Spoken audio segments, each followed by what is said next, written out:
Hello student, today we will do some more question on 11H exercise. So let us start.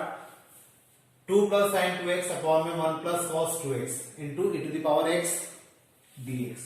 मुझे इस question को integrate करना है जैसा हमने लास्ट वीडियो लेक्चर्स में पढ़ा था कि अगर e की पावर x हमें गिवन है और साथ में कुछ फंक्शन है और अगर हमने इसको कन्वर्ट कर लिया f of x plus f dash x में तो हम लोग यहाँ पे डायरेक्ट फॉर्मूला भी लगा सकते हैं और इसको प्रॉपर तरीके से सॉल्व भी कर सकते हैं। तो देखिए इस क्वेश्चन को कैसे किया जा सकता है। 2 प्लस साइन 2x का हाफ एंगल फॉर्मूला अगर हम लोग अप्लाई करें तो ये हो जाएगा 2 sine x cos x upon 1 plus cos x का हाफ एंगल फॉर्मूला हो जाएगा 2 cos square x e to the power x dx। अब इस कंडीशन में हम लोग इसको फिर से सेपरेट कर देते हैं तो ये हो जाएगा 2 upon 2 cos square x plus 2 sine x cos x whole upon 2 cos square x e to the power, इसको मैंने बाहर लिखा e to the power x dx। अब इस क्वेश्चन में हम लोग 2 से 2 को कैंसिल कर सकते हैं, यहाँ पे भी 2 से 2 कैंसिल हो जाएगा, cos से cos कैंसिल हो जाएगा तो ये हो जाएगा sec square x plus sin x upon cos x हो जाएगा 10x और यहां आ जाएगा e to the power x dx। अब इस क्वेश्चन को थोड़ा सा और सिंप्लीफाई करते हैं तो यहां पे आ जाएगा e to the power x 10x plus sec square x। अब आप इस क्वेश्चन को देखकर आइडेंटिफाई कर सकते हैं कि यहाँ पे ये f ऑफ x का काम करेगा और ये बन जाएगा f डैश x। तो इस कंडीशन में हमारा जो आंसर थे वो क्या हो जाएगा e to the power x 10x plus c, ये मेरा आंसर हो जाएगा और इस प्रकार से मैं इस क्वेश्चन को सिंप्लीफाई कर सकता हूं। अब अपन देखते हैं नेक्स्ट क्वेश्चन। देखिए जो नेक्स्ट क्वेश्चन है वो भी ऑलमोस्ट वैसे ही क्वेश्चन है जैसा भी हमने लास्ट क्वेश्चन किया था। यहाँ पर भी हम लोग क्या करेंगे, हाफ एंगल फॉर्मूला का ही यूज करेंगे। 1 प्लस साइन एक्स में कोई हाफ एंगल फॉर्मूला नहीं लगता तो इसको तो हम लोग साइन का हाफ एंगल जरूर लगा सकते हैं। 2 sine x by 2 cos x by 2 whole upon 1 plus cos x का हाफ एंगल फॉर्मूला होता है 2 cos square x by 2 dx। अब हम लोग यहाँ पे क्या कर सकते हैं, e to the power x 1 के अपॉन में लिखेंगे 2 cos square x by 2 plus इसके अपॉन में लिखेंगे इसको 2 sine x by 2 cos x by 2 upon 2 cos square x by 2 dx। e to the power x ये हो जाएगा 1 upon 2 sec square x by 2 plus 2 से 2 कैंसल, एक cos कैंसल, ये हो जाएगा 10x बाय 2। अब यहाँ पे आप लोगों को इजीली आइडेंटिफाई आप लोग कर सकते हैं कि ये मेरा f ऑफ x का काम करेगा और ये f डैश x का काम करेगा। तो उस कंडीशन में मेरे लिए ये फॉर्मूला क्या हो जाएगा, मतलब इसका आंसर क्या आ जाएगा, e to the power x 10x by 2 10x by 2 plus c। तो इस प्रकार से हमें क्वेश्चंस करना है और सिंपल क्वेश्चन है। अब अपन देखते हैं नेक्स्ट क्वेश्चन। देखिए जो नेक्स्ट क्वेश्चन है इस क्वेश्चन को करने के लिए आपको यहाँ पे कुछ कंसेप्ट याद भी रखना होंगे और लगाने भी पड़ेंगे। देखिए इस क्वेश्चन को अगर मुझे करना है तो मैं इसको लिख सकता हूँ e to the power x square plus 1 अगर मेरे पास है, नीचे होल स्क्वायर है तो ये मुझे दिख रहा है कि यहाँ पे अगर मैंने प्लस 2x किया तो ये होल स्क्वायर का फॉर्मूला बन जाएगा। लेकिन अगर मैं प्लस 2x कर रहा हूं तो मुझे माइनस 2x भी करना होगा और अपॉन में आ जाएगा x प्लस 1 का whole square. Then e to the power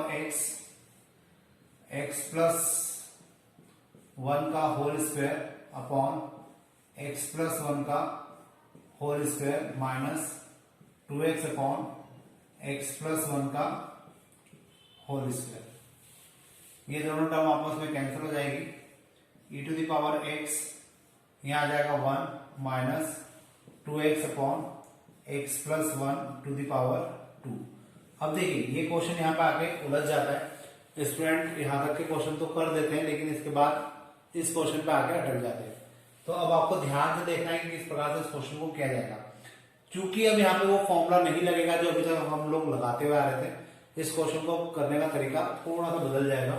ई की पावर एक्स का अंदर मल्टीप्लाई करते हैं, तो E to the power X minus इसका मल्टीप्लाई इसमें करेंगे, तो ये हो जाएगा 2x E to the power X upon में x प्लस 1 की पावर 2।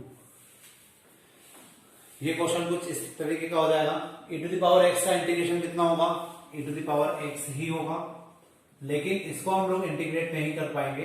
तो इसको हमें क्या लिखना होगा, x E to the power x multiply x plus 1 to the power minus 2 dx। मतलब मुझे इसको ऊपर ले जाना होगा और फिर अब इसमें प्रोडक्ट रूल लगाना पड़ेगा। तो ये मेरा हो जाएगा फर्स्ट फंक्शन और ये हो जाएगा सेकंड फंक्शन।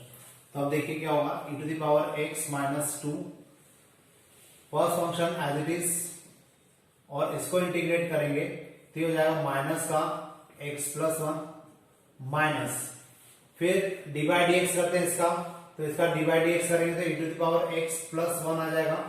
मैं थोड़ा सा क्वेश्चन डायरेक्ट कर रहा हूं क्योंकि बाय पार्ट से आप लोग अच्छे से फेमिलियर है। मैं डायरेक्ट बाय पार्ट्स लगा के इसको सॉल्व कर रहा हूं, आप लोग भी ऐसा कर सकते हैं। फिर इसका इंटीग्रेशन करेंगे तो ये हो जाएगा x प्लस 1 और ये आएगा माइनस का, फिर प्लस कर देंगे इसको, यहाँ ये दोनों आपस में कैंसिल हो जाएंगे।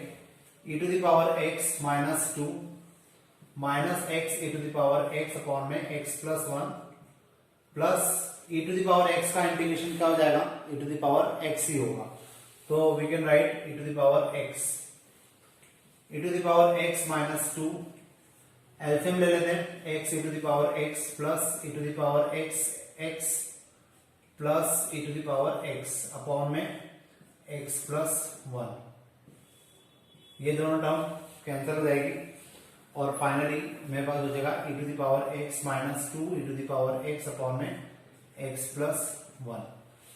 यहां से हम लोग E to the power x common निकाल सकते हैं, तो अंदर बचेगा 1 माइनस 2 अपॉन एक्स प्लस 1। और अगर मैंने इसका एलसीएम ले लिया तो देखिए मैं यहां पे लिख देता हूं इसको।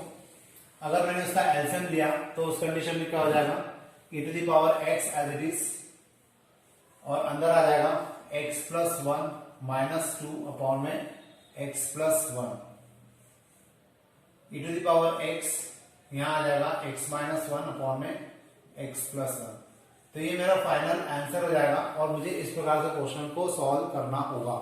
तो होपफुली आपको समझ में आया होगा। क्वेश्चन थोड़ा सा टिपिकल है, यहाँ तक का तो आपको कंसेप्ट समझ में आया होगा, लेकिन इसके बाद हमने क्या किया, इसको कैंसिल किया, ये टर्म एज इट इज लिखी और यहाँ पे अब कोई फॉर्मूला हमारा अप्लाई नहीं हो रहा है।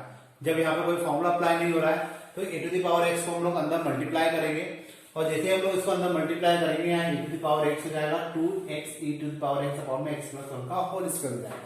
इसका इंटीग्रेशन तो इजी है, इसका इंटीग्रेशन करते समय आपको ध्यान रखना है यहाँ पर x प्लस 1 का होल स्क्वायर है, जो ऊपर जाकर क्या हो जाएगा x प्लस 1 की पावर माइनस 2।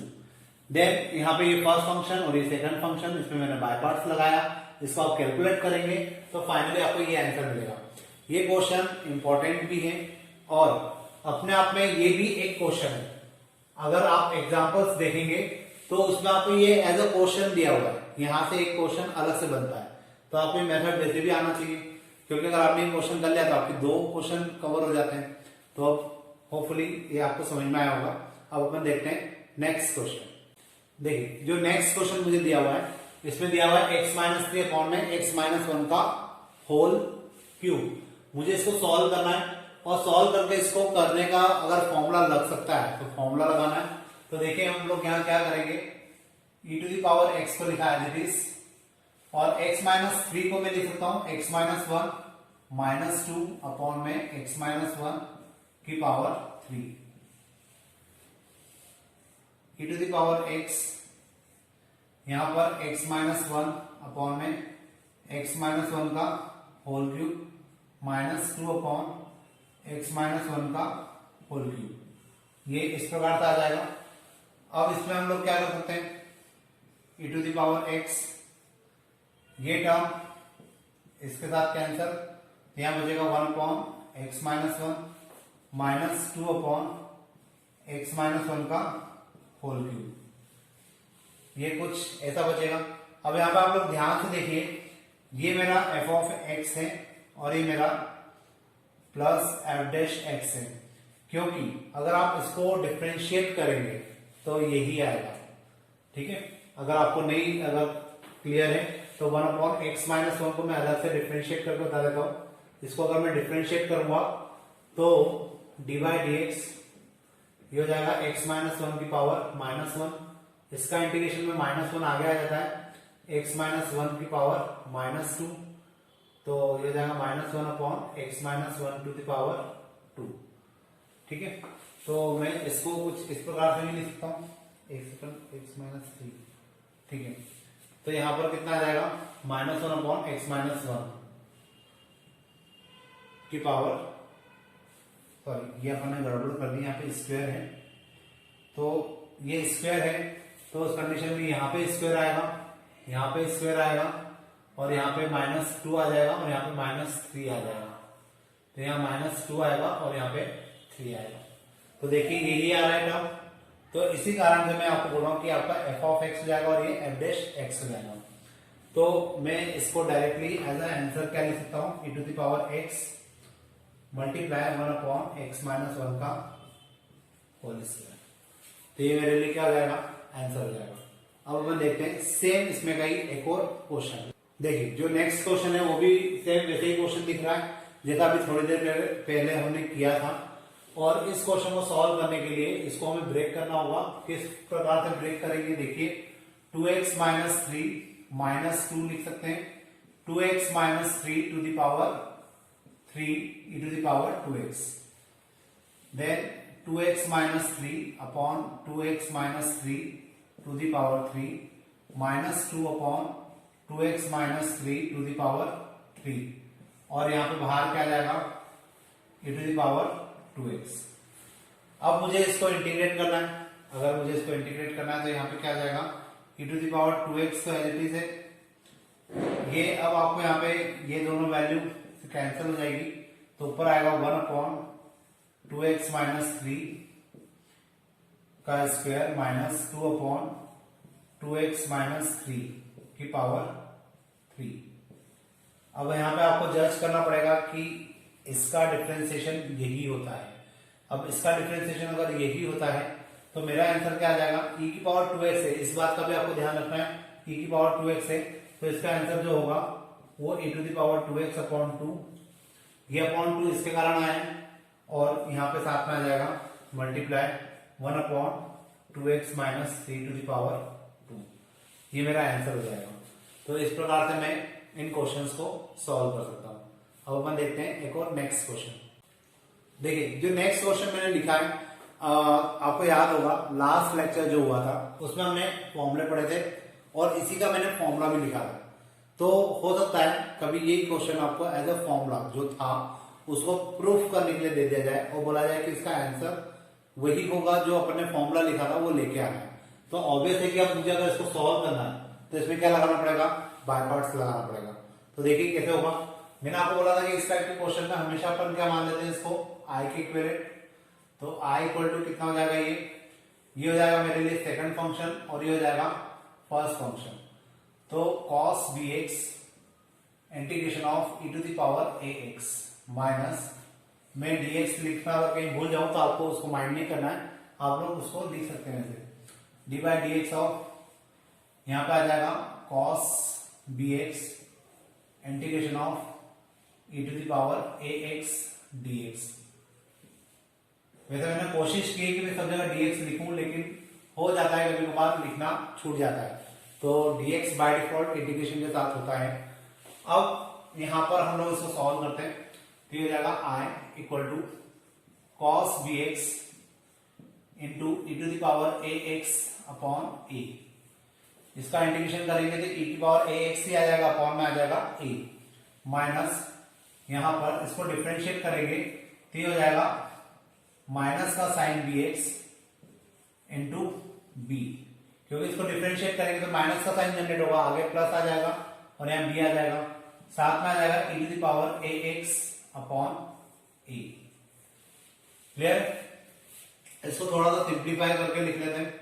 ये हो जाएगा cos B x into E to the power A x upon A plus B upon ए, क्योंकि कांस्टेंट है इसलिए मैंने इसको बाहर निकाल दिया, sine B x into E to the power A X. Again ये मेरे लिए फर्स्ट फंक्शन है और ये सेकंड फंक्शन है। इसमें हम फिर से बाय पार्ट्स लगाएंगे तो देखिए अब क्या होता है, I equal to cos B x into E to the power A x upon A plus B upon ए। यहां बाय पार्ट्स अगर हम अप्लाई करें तो ये हो जाएगा साइन बी एक्स और E to the power A X D X minus D by D x of sine B x और E to the power A X D X. इस पूरे के बाहर डी एक्स आएगा। अब नेक्स्ट स्टेप में हम लोग क्या लिख सकते हैं, I equal to cos B x into E to the power A x upon A plus B upon ए। यहां पर e की पावर ए एक्स का हो जाएगा साइन बी एक्स तो as it is e to the power A x upon ए, क्योंकि इसका integration ये हो जाएगा माइनस साइन बी एक्स का हो जाएगा b cos B x into E to the power A x upon a. अब अगर आप लोग ध्यान से देखें तो बी अपॉन ए को तो अपन बाहर निकाल लेते हैं और cos B x E to the power A x, ये जो था ये मेरा आई है। तो अगर मैं इसको लिखूं तो ये हो जाएगा I equal to e to the power A x cos B x upon A plus B upon a का मैं अंदर मल्टीप्लाई कर देता हूं तो यहां आ जाएगा b sine B x e to the power A x upon में, इस b अपॉन ए का अंदर मल्टीप्लाई हुआ है इसलिए ये a स्क्वायर हो जाएगा, फिर इस b अपॉन ए का मल्टीप्लाई यहां करते हैं तो ये हो जाएगा minus b square upon a square. और अगर आप लोग ध्यान से देखेंगे तो integration of cos B x into E to the power A x है, तो इसको मैं क्या लिख सकता हूं, यहां पर i लिख सकता हूं, तो यहां पर कितना आ जाएगा, ये i आ जाएगा। अब ये जो i वाली टर्म है इसको अगर मैं उस साइड ले जाता हूं तो ये हो जाएगा i plus b square upon a square I equal to, इन दोनों टर्म में से मैं e की पावर ए एक्स को कॉमन निकाल लेता हूं और साथ में यहां बचेगा मेरे पास cos B x plus b sine B x upon में ए स्क्वायर और यहां बचेगा अपॉन में ए। होपफुली आपको समझ में आ रहा होगा। अब इसका अपन एलसीएम ले लेते हैं तो ये हो जाएगा a square I plus b square I upon a square equal to e to the power A x. यहां पे भी एलसीएम लेते हैं तो यहां पर ए का मल्टीप्लाई आ जाएगा a cos B x plus b sine B x और अपॉन में आ जाएगा ए स्क्वायर। ये ए स्क्वायर से ये ए स्क्वायर कैंसल, यहां से आई कॉमन निकाल लेते हैं और आई को कॉमन निकालने के बाद जो a square upon b square होगा उसको अपन इस साइड भेज देते हैं, मतलब e to the power A x upon यहां आ जाएगा a square plus b square और a cos B x plus b sine B x. तो यहां पर ये हमारा क्वेश्चन कंप्लीट हो जाएगा। और अगर आपको याद हो, आपने अगर फॉर्मूले पढ़े होंगे तो आपको पता होगा कि इसका फॉर्मूला हम लोगों ने यही लिखा था। तो कभी कभार ऐसा फॉर्मूला भी आपको प्रूव करने के लिए दिया जा सकता है, तो आपको इसकी प्रैक्टिस भी करना है और ये क्वेश्चन होने के साथ साथ हमारी ये एक्सरसाइज भी फिनिश हो जाती है। इसके बाद हम लोग स्टार्ट करेंगे इस चैप्टर की लास्ट एक्सरसाइज जो कि पावर 4 वाले क्वेश्चंस की होगी। उसमें मुश्किल से 4-5 क्वेश्चन है, तो शायद हो सकता है कि जो नेक्स्ट लेक्चर बनेगा उसमें हमारा चैप्टर फिनिश हो जाए। तो आज के लिए अपन इतने रखते हैं। Thank you.